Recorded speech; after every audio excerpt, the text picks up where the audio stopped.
English की book class 6 की जो है, इसके अंदर हम आज क्वेश्चन आंसर सीरीज में शुरू करने वाले हैं। तो ये जो पूरी बुक है इसके क्वेश्चन आंसर्स आपको इस पूरी सीरीज के अंदर मिलते रहेंगे, तो इस प्लेलिस्ट को मार्क कर लीजिएगा और जो भी चैप्टर्स के क्वेश्चन आंसर्स आपको चाहिए आप यहाँ से ले सकते हैं। तो पहला चैप्टर जो हमारा है इससे हम शुरू करेंगे और पहले मीनिंग्स आप देख सकते हैं यहाँ पर, तो आप नोट डाउन कर सकते हैं अपने क्वेश्चंस को। डाफ्ट का मतलब होता है silly, then dank, unpleasantly damp and cold. Doomsday, the last day of the world existence. Jerkin, a sleeveless jacket typically made of leather, so we can say it's a leather jacket. Then next we can say hinges. Hinges means the pieces of metal that fasten a door to its frame so that it can open and close. Hinges वही जिससे दरवाजे को अटकाया जाता है उसकी चौखट के साथ. Then roller, a heavy cylindrical stone used to flatten grass. Grass को फ्लैट करने वाला जो रोलर होता है जिसको हम बोलते हैं अक्सर घास को मतलब दबाने वाला, वही रोलर कहलाता है. Shutters, these are wooden window cover. Shutter होता है जो जैसे दुकानों के नहीं शटर्स होते हैं जिसको डाउन पुल कर दिया जाता है, दुकान बंद हो जाती है, that is shutters. Next is squirm, to wriggle और twist the body from side to side, यानी कि अपने शरीर को साइड साइड में ऐसे मोड़ना. वीड, वीड का मतलब होता है a wild plant growing in an unwanted place to pull up weeds. तो वीड जो है वो एक अनवांटेड प्लांट होता है. जैसे आप खेतीबाड़ी करते हो या कभी कभी आपके घर में भी अगर आपने प्लांट्स लगा रखे हैं, भले पॉट्स के अंदर लगाए होंगे, तो उसके अंदर कभी कभी अनचाही घास खासकर बारिश के सीजन में उग जाती है जिसकी हमें ज़रूरत नहीं होती. हमारा पौधा जो है, समझो कि आपने गुलाब का पौधा लगाया तो उसके नीचे जो घास उग जाएगी अनवांटेडली जिसकी आपको ज़रूरत नहीं है, दैट इज़ कॉल्ड वीड. और वुल्फ, यहाँ पर इसका मतलब है वुल्फ देम के साथ आए तो डाउन, वुल्फ देम डाउन यानी कि टू ईट, उनको खाने के लिए, उनको खाने के लिए क्विकली, जल्दी से उनको खाने के लिए वो नीचे उतरा. नेक्स्ट है हमारा wriggling, twisting the body with small and quick movements, यानी कि अपने शरीर को ट्विस्ट करना, मोड़ना छोटे छोटे मूवमेंट के साथ, लेकिन क्विक मूवमेंट के साथ. क्वेश्चन आंसर्स की तरफ चलते हैं. First question is what do we learn about Nicobobinus in the first paragraph. पहले पैराग्राफ में हमें क्या पता लगता है निकोपोबिनस के बारे में.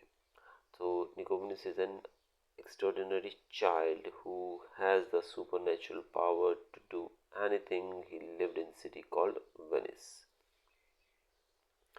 तो निकोबिनस जो है वो एक एक्स्ट्रॉर्डिनरी बच्चा है और उसके पास सुपर नेचुरल पावर्स हैं और वो कुछ भी कर सकता है सुपर नेचुरल पावर्स की मदद से, और वो वेनिस में रहता है. सेकंड क्वेश्चन, हु इज रोजी.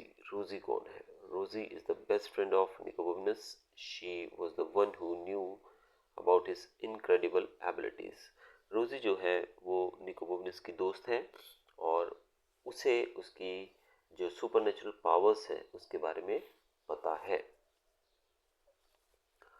Why don't people pay attention to what Rosie say? रोजी जो भी बोलती है उसके ऊपर लोग ध्यान क्यों नहीं देते हैं.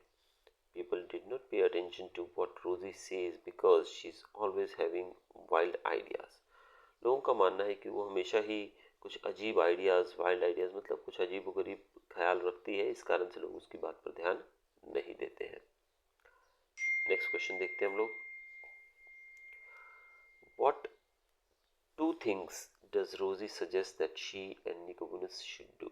अब रोजी ऐसी कुछ बातें करना चाहती है, ऐसे कुछ दो काम करना चाहती है जो वो सजेस्ट करती है कि उसे और निकोडेमस उसके दोस्त को करना चाहिए. रोजी ऐसी दो क्या काम सजेस्ट करती है. तो Rosie suggest to Nicodemus to take out wild plants on his door step and to discover the land of dragon. Rosie से कहती है कि उसके दरवाजे के ऊपर जो वाइल्ड प्लांट्स है उसको निकाल दे और लैंड ऑफ ड्रैगन, ड्रैगन्स का जो लैंड है उसको भी वो डिस्कवर करे.